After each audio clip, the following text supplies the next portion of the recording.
pick a channel. So pick a like a network, a Yes. social network. Pick a like a story, like a something to talk about. Yep. Pick a format. Test the formats Yep. because formats are always changing. The Yep. algorithm, we love the algorithm, and then just commit to it. Is that kind of is That's that the it. hidden secret? That's the hidden secret.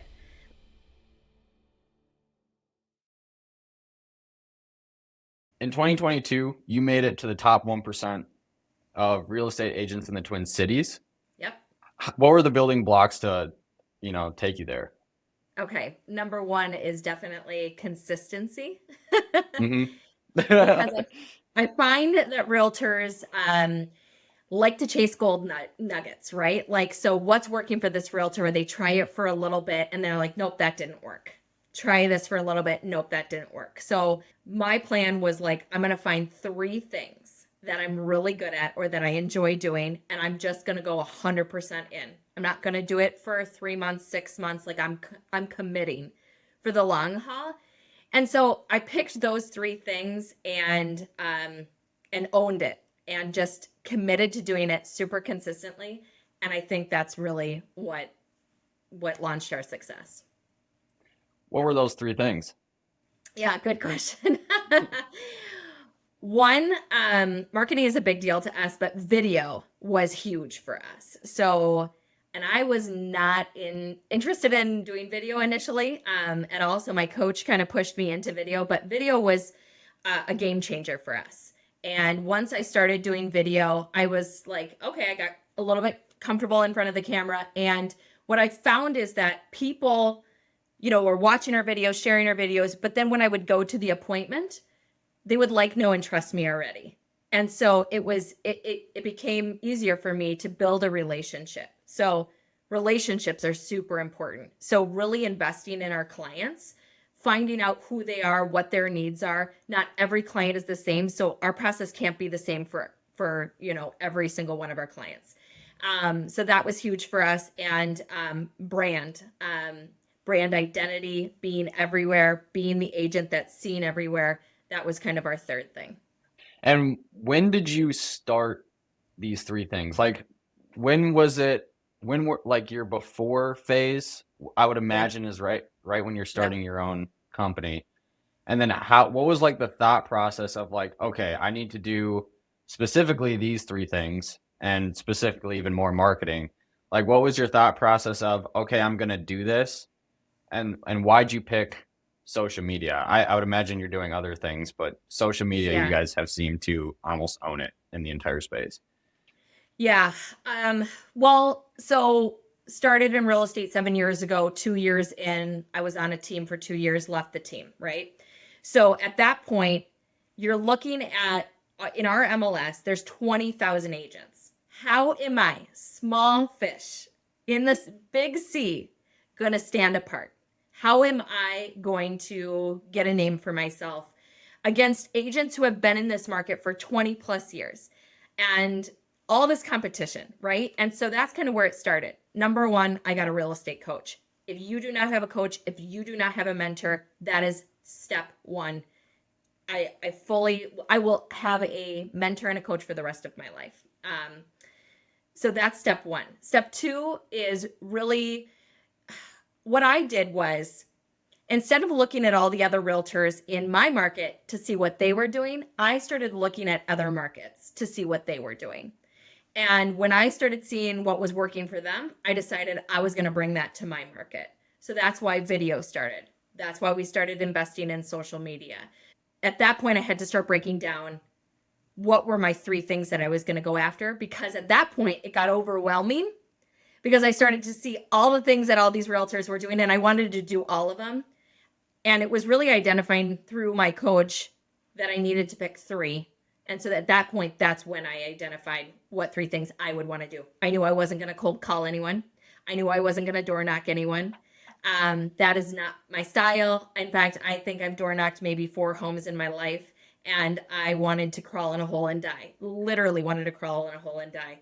So I felt like social media was easier because I could record it in the comfort of my own home. I could put it out there. Boom, it's done. I never have to look at it again. So that's kind of why I started doing that.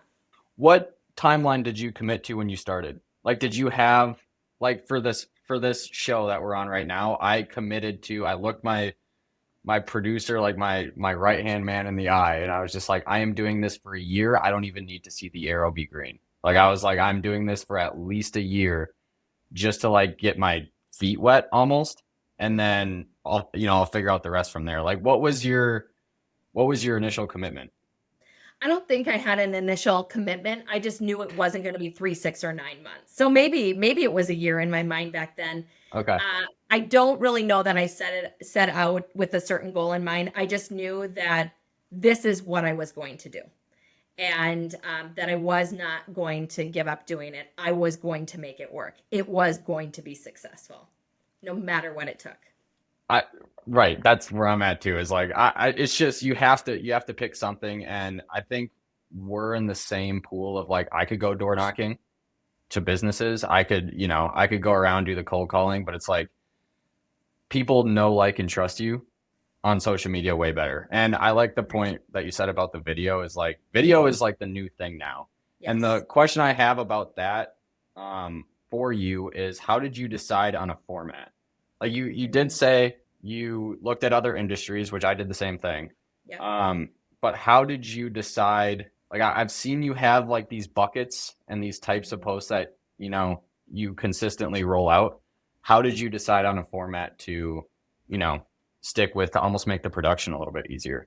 I think everything we kind of the foundation of our videos, everything that we do, um, had to add two things. Had to have two things: add value and be or be entertaining. Because I didn't want. I told my team this early on. I don't want to make a post just to make a post. No fluff. We're not we're not going to a social media website and stealing their content or those things. So then from there we started kind of diving into, okay, what videos from there can we make, right? So we can make listing videos. Obviously we sell houses. We can make informational videos, but honestly, the most content that people watch of ours, I think, are really our stories, our real estate stories, because they're entertaining, they're interesting. And through that, people are like, oh, wow, she knows what she's talking about. Right. So I don't have to go out there and be like, hey, I sell homes, buy your dream home with me. No thanks. People are turned off immediately. But through my experience sharing that through stories, that's how we've built our business. That's how we've built our social media. And that's why we can walk in and go, hey, people like, know, and trust us. They want to work with us. We don't even have to fight for the business. Have you heard about it's kind of this, I don't know if I'd call it a trend, but people are just starting to talk about it now. Uh the idea of building in public. Have you heard about that? No, I haven't. From what it sounds like, it sounds like you did exactly that, to where it's like as you're building your business, you're pretty much documenting almost every aspect of it. Mm-hmm. And all the articles I've read, and like even as I've like kind of tried it out here and there, it's the story that people buy into. Mm-hmm. And would you say that's kind of where most of your growth, because I would imagine you didn't start off your social media strategy like as perfect as it is now, but would you say most of your growth came from honing in on the story? Ooh, I would agree with that. Yes. And not just, I would say, I absolutely agree with that. And I think too, my start in real estate is a great story. It's a great journey. And I think that people grasped onto that initially. And then from there, sharing my real estate stories and my experience really helped launch building, this business, the social media, all of that. Did you start when you started building your social media presence, did you do all the production as well? Yeah, initially I did.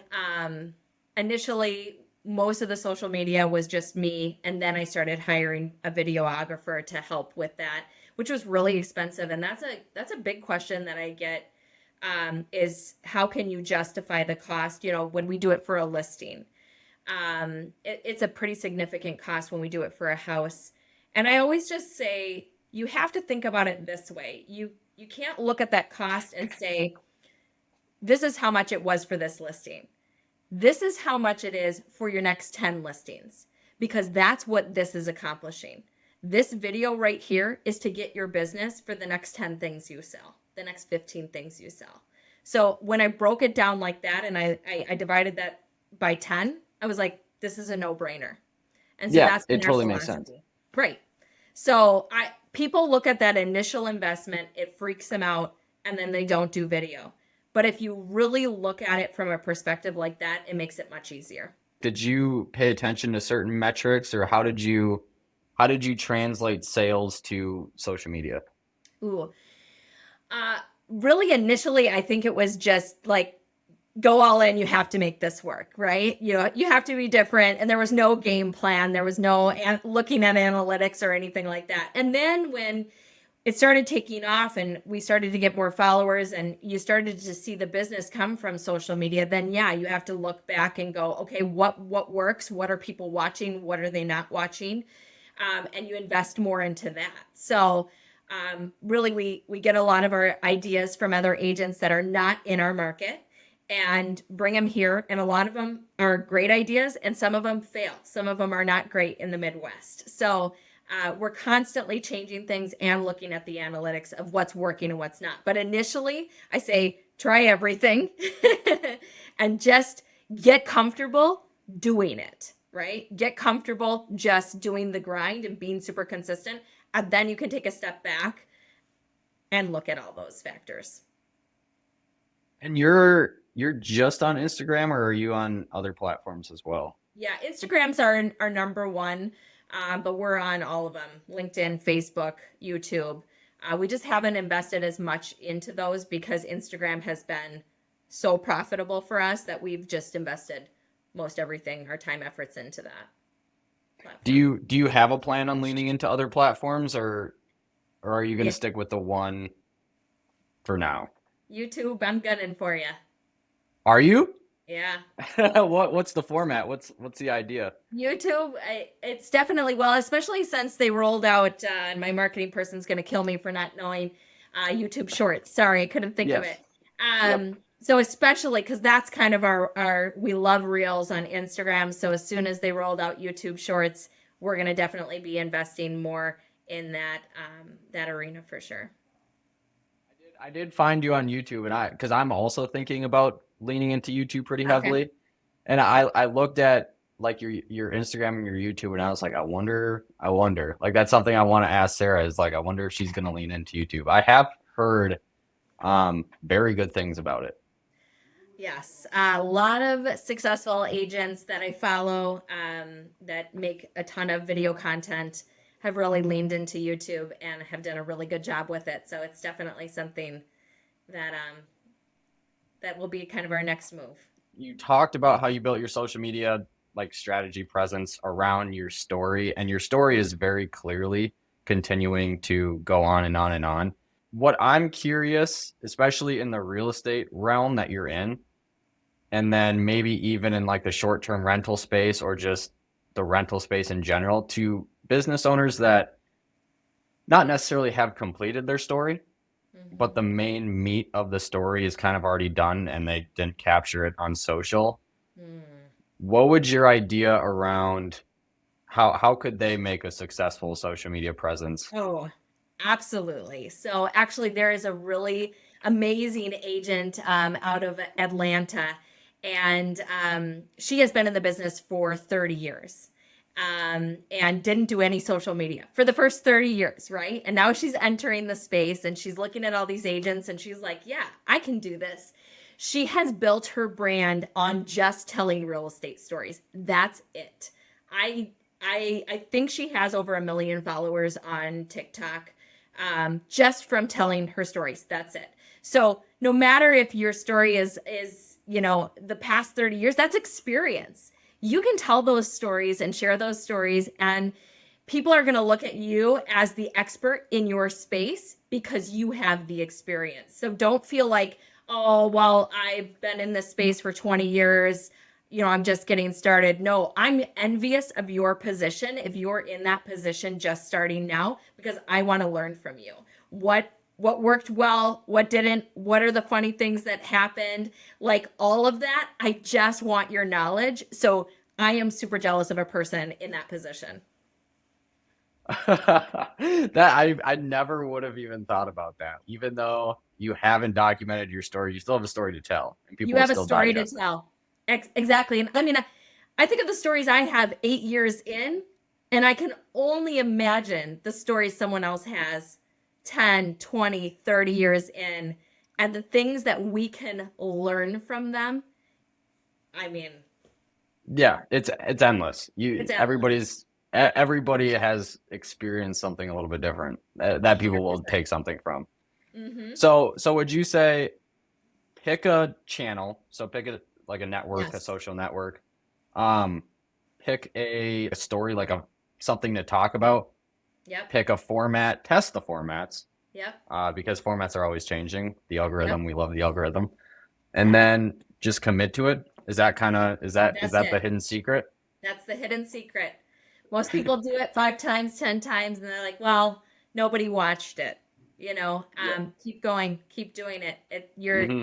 There very rarely is an overnight success, and when it is, you didn't see the 3 years previous to that them grinding. That's right. Um, That is absolutely right. so this overnight success was really a 5 year in the making, right? And them doing the thing consistently. And that's absolutely what it takes. And I think instead of trying to be great on every platform, which a lot of people do and they fail, pick one. So this Glenda Baker, that 30 years in, and she starts making videos. TikTok is her jam. That's what she's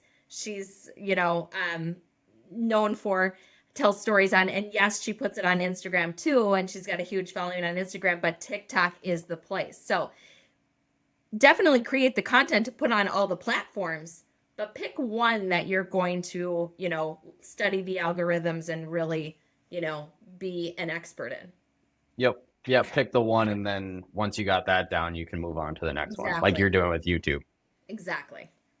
In the social media realm, or I guess just with your career, your job, day in the life, what is one tool that you wish you had that would make life a little bit easier? I mean, if I had a chef at home, that would make my life easier. I agree. Yeah, I've been so close to buying those subscription meal things. Been there, done that. I've done that for sure. So a tool in the sense like professionally a tool, or what do you think? Just anything. Like, yeah, honestly, your chef, somebody cooking Yeah. for you. I honestly I wouldn't have thought about that, but now that I'm thinking about that, it's like, yeah, save me time. Cooking Yeah. takes forever, you know? Yeah, I will say this that initially when I got a real estate coach, he said, okay, you're going to need some help at home. You need to hire someone to come in and clean your house. And I was highly opposed to that because I'm like, I can clean my own house. And so I really fought him on that. And once I got the house cleaner, it freed up some time for me to make more money, right? To do the things that I was really good at.